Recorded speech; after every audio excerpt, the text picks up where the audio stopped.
এটা হচ্ছে এনসিটিভির মানে বিনামূল্যের যে সরকারি যে বই বিতরণ, সেই বই বিতরণের গাড়ি। আমি সকালবেলা নুরুল ইসলাম প্রেস থেকে কালকে রাত্রে গাড়ি লোড করে আসছি, উসমানীনগরে বই আনলোড করছি, ওখানে বই দিছি।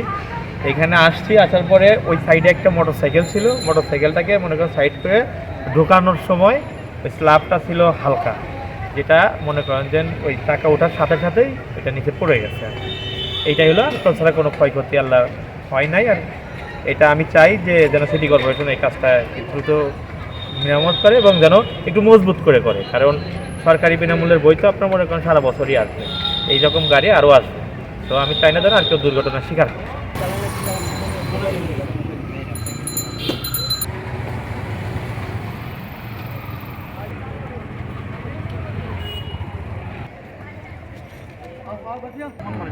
ভিডিও না করেন।